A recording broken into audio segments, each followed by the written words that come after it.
Hey YouTube, thanks for checking out The Film Geek. Today I'm talking about the 2019 film, The Banana Splits Movie. Someone's reflex subroutine needs a little tweaking. We'll start with you, Drooper. You boys, get backstage! As you know, the show must go on. The Banana Splits movie is based off of the old cartoon / live action puppet show that used to air in 1968 to 1974. Now, I wasn't necessarily alive during the original run of the Banana Splits, but I did watch it in syndication when I was pretty little, so I have a little bit of a connection with these characters. I don't have a lot of nostalgia with the Banana Splits, but I have enough that this movie really is a lot of fun. So what is the Banana Splits movie all about? The Banana Splits movie is about a family that goes to a live taping of the Banana Splits TV show.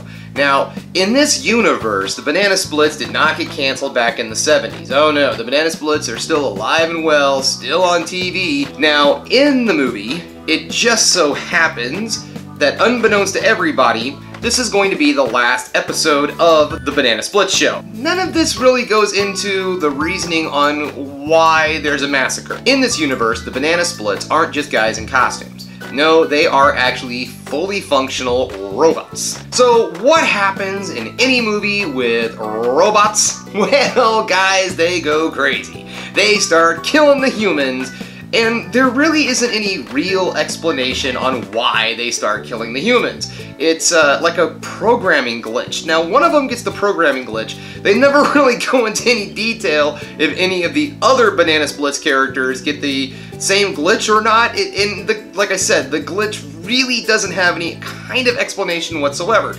There's like a programmer or creator of the robots for the Banana Splits, and you would think that if they wanted to develop the story a little bit, they would have him be kind of crazy and put some kind of program in that makes the Banana Splits go nuts, but that's not the case. It's just like all of a sudden they're downloading a program, like an update, and oops, one of them turns into a psychopath. So yeah, the reasoning behind why the Banana Splits start killing everybody is kind of a iffy subject. The rest of the movie is absolute balls to the wall fun. Originally, this movie was a Five Nights at Freddy's movie. However, they changed the script and made it into the Banana Splits. I don't know why they did it. I guess they just decided that they wanted to take some old properties and give it a little nostalgia to this movie.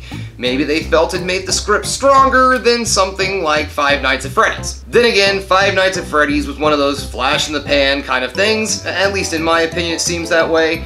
And this movie did come out in 2019, so maybe they just changed it up because they were trying to be, well, I can't say relevant because the Banana Splits was canceled in '74, but nostalgic? Now, what's interesting is that this movie actually marks the first time that a Hanna-Barbera / Sid and Marty Krofft property has ever been turned into a R-rated slasher film, or an R-rated film in general. Now, what I would like to see is an H&R Pufnstuf horror movie, so if you've got the rights to that, and the Banana Splits was a lot of fun, please, for the love of God, more children's character slasher horror movies, because this was a load of fun. Things I liked about this movie, well, as I said before, it's a lot of fun to watch a beloved child property turned into a horror movie. I don't know why, but I really enjoyed this whole concept. Yes, again, the reasoning behind why the robots go crazy is completely up in the air. I don't care, because it just leads to a bunch of crazy slasher fun. Now, back when I was a kid, these were obviously just guys in a costume. They weren't robots, they weren't animatronics or anything like that, like the movie. I see why they decided to make the Banana Splits into robots, because it makes an easier explanation on why they go crazy and start killing people. So, again, that's a nice way to modernize something and then give it a bit of a reason why something's happening. I can see why robots going crazy, even though the reasoning really isn't there, I can see where robots going crazy makes a lot more sense than 5 grown adults who just snap and decide to kill everybody because their show was canceled. So I give them a little bit of a point there for originality. Also too, for you gore hounds out there, this movie is not for the faint of heart. There is a lot of awesome kills in this movie. It is gory, it is bloody, and I would say a good 90 to 95% completely practical effects. They did use a little bit of CGI in some scenes, and yes, it is kind of obvious where the CGI is, but the practical effects in this movie really make up for it. There's a lot of realism, there's some really cool, just gross out moments. Don't want to give any away. I want to talk about this, and maybe someday I'll do a spoilers review on this movie, but I don't want to give away the kills because they really are that good. They are gory, they are bloody, they are gross, they're surprising, and there is a lot of people get killed in this movie. I'm not kidding you. For as lighthearted as it has a very high death toll. One last thing I like to say about this movie too is there's a good deal of child actors in this movie. I mean, obviously it's about a family that goes and sees a show. So how are they? Well, it's in a lot of movies that have child actors, they are pretty much the worst part of the movie. But in this case, these kids were pretty good. I gotta give them credit. The kids in this movie were talented actors.